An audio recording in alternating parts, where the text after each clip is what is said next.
नमस्कार बच्चों। तो हम कर रहे थे क्लास 6 का चैप्टर नंबर 5। The name of the chapter is understanding elementary shapes and we are dealing with my exercise 5.2. We have done question number 1 to 5 in the previous videos. If you have not check it out, please check it out. ठीक है, चलो तो शुरू करते हैं question number 6 से. ठीक है, नई एक्सरसाइज 5.2 का क्वेश्चन नंबर 6 कर रहे हैं.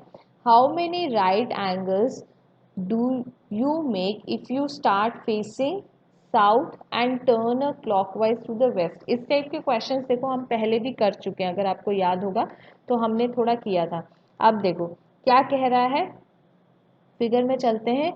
मैं खड़ी हूँ साउथ में, ठीक है, और अब मेरे को क्लॉकवाइज जाना है. क्लॉक मतलब इस डायरेक्शन में जाएगी और फिर मैं कहाँ आकर रुक गई हूँ, मेरा फेस किस साइड है, वेस्ट में.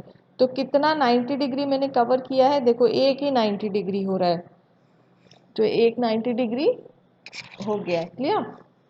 तो कह रहा है कि कितना 90 डिग्री बनेगा, तो वन राइट एंगल.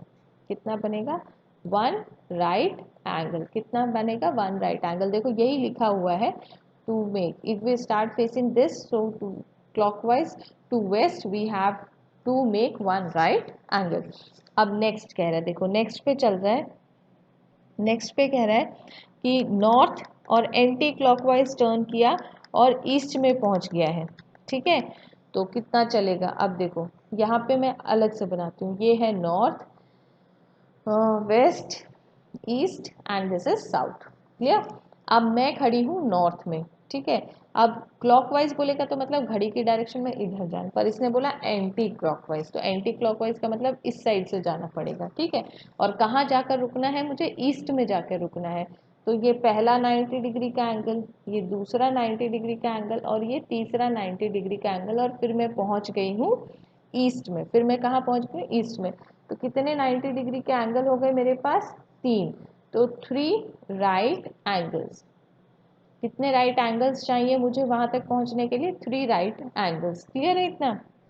अब नेक्स्ट पे चलते हैं. वेस्ट में है एंड टर्न वेस्ट.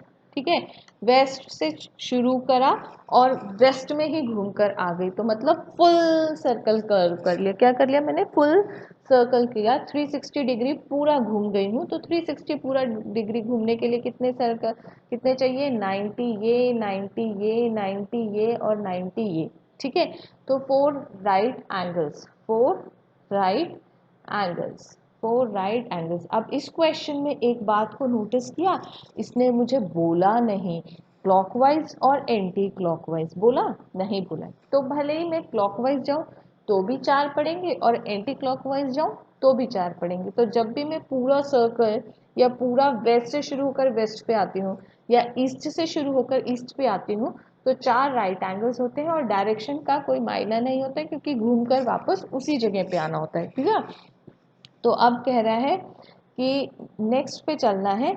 नेक्स्ट कह रहा है कि नॉर्थ में थे और साउथ में आ गए हैं. ठीक है, अच्छा साउथ में थे, south and turn to north. अच्छा साउथ में थे, साउथ में थे और नॉर्थ पर आ गए. अब इसमें देखो डायरेक्शन नहीं दे रखी है, तो whether I move from clockwise और एंटी क्लॉकवाइज. तो ये कहाँ से है, ये मेरा क्लॉकवाइज डायरेक्शन है, दिस इज क्लॉकवाइज. ठीक है, घड़ी की डायरेक्शन में है, और ये एंटी क्लॉकवाइज. दोनों ही केस में आप देखोगे एंटी क्लॉकवाइज, दोनों ही केस में 90 प्लस 90, यहाँ पर भी 90 प्लस 90. तो दोनों ही केसेस में टू राइट एंगल्स. कितने एंगल्स घूम रही हूँ मैं, टू राइट एंगल्स घूम रही हूँ. कितने एंगल्स घूम रही हूँ, टू राइट एंगल्स घूम रही हूँ. क्लियर. अब देखो नेक्स्ट में चलते हैं. नेक्स्ट कह रहा है कि where will our hand of the clock stop if it starts from 6 and turn one right angle. ठीक है, तो अब क्लॉक की बात करें. अब इससे पहले हम डायरेक्शन की बात कर रहे थे, अब क्लॉक की बात कर रहे हैं. तो देखो कह रहा है कि मेरा जो घड़ी है, घड़ी जो है वो 6 पर है. ठीक है, और वन राइट एंगल इसने ट्रैवल किया है. ठीक है, तो वन राइट एंगल अगर इसने ट्रैवल किया है तो घड़ी तो हमेशा क्लॉकवाइज डायरेक्शन में ही चलेगी भाई. तो ये कहाँ पर पहुंचेगी, एक, दो और तीन. तो यहाँ पर 90 डिग्री हो जाएगा one right angle, which is equal to 7, 8, and 9।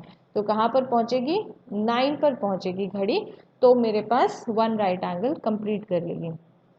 तो देखो ये पिक्चर में शो भी कर रखा है, ये घड़ी बना रखी है और 1 राइट एंगल घूमी, तो ये 90 डिग्री घूमकर कहाँ पर आ गए, 9 पर आ गए। अब कह रहा है कि 8 पर है, ठीक है, देखो इसका बना रही हूँ, इस वाले का, ठीक है, दिख रहा है ना ये, हाँ यहाँ बना देती हूँ, ये घड़ी है, क्लियर।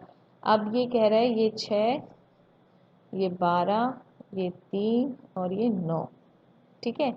अब यहाँ पर आ गया 8, 10, 11, 1 और 2। अब कह रहा है 8 पर है और 2 राइट एंगल चलती है, तो 1, 2, 3, तो ये तो हो गया मेरा पहला राइट एंगल, ठीक है। और फिर 1, 2 और 3, ये हो गया मेरा दूसरा राइट एंगल। तो 2 राइट एंगल चल दी, तो कहाँ आकर रुकेगी भाई, 2 राइट एंगल चलने पर 2 पर आकर रुकेगी। लाइन थोड़ी टेढ़ी हो गई, ये 2 पर आकर रुक जाएगी। तो कहाँ पर रुकेगी, 2 पर, क्लियर है। ये देखो यहाँ पर दिखेगा आपको, ये देखो 8 से चली और कहाँ पर आकर रुकी, 2 पर। और ये देखो पहला, दूसरा, तीसरा, एक 90 डिग्री का एंगल, और पहला, पहला, दूसरा और तीसरा, ये दूसरा 90 डिग्री का एंगल, क्लियर है इतना। तो चलो अब इसी के सी पार्ट पर चलते हैं। सी पार्ट कह रहा है कि 10 पे थी और 3 राइट एंगल घूम गई, तो पहला, दूसरा, तीसरा, पहले एंगल में तो 1 बजे तक पहुंची, फिर पहला, दूसरा, तीसरा, अब ये दूसरा राइट एंगल, पहला 90 डिग्री, दूसरा 90 डिग्री, अब तीसरे पे चलते 1, 2 और 3, तो ये कहाँ पर पहुंचेगी, 3 90 डिग्री का एंगल ट्रैवल करने के बाद कहाँ पहुंची, 7 पे पहुंची, कहाँ पहुंची, 7 पे पहुंची, और 7 पे जाकर रुक जाएगी। क्लियर है इतना समझ में, 3 राइट एंगल घूमी तो कहाँ पर जाकर रुकी, 7 पर, ठीक है। अब लास्ट पार्ट पे चलते हैं। लास्ट पार्ट क्या कह रहा है कि from 7 it turns 2 straight angles. 2 straight angles का मतलब है 180 प्लस 180, तो 180 प्लस 180, स्ट्रेट एंगल का मतलब 180 होता है, ठीक है। तो ये कितना हो जाएगा, ओहो 360, 360 माने फुल सर्कल, फुल सर्कल, तो मतलब 7 पे चलेगी और कहाँ पर फुल सर्कल में कहाँ आकर होगी, 7 पर ही आकर वापस रुक जाएगी, तो ये क्या हो जाएगा, फुल सर्कल हो जाएगा। ये देखो 7 पर ही आकर रुक जाएगी। तो by this question your this exercise will be going to end, ठीक है। तो ये एक्सरसाइज खत्म हो जाएगी। नेक्स्ट वीडियो में हम नई एक्सरसाइज के साथ मिलेंगे। Till then take care, bye.